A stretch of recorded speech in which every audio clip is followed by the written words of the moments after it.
Hey guys, this is your host Eric, and I wanted to share with you that we have some thunderstorms out here, and they may be severe today. So I just wanted to give you a heads up in southwestern Michigan.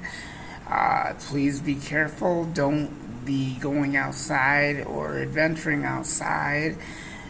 Stay indoors until these thunderstorms have passed because we do have rain associated with them. So I'll have a full report on the activity coming up for southwestern Michigan in just a little bit. Come back and join me then. Thank you.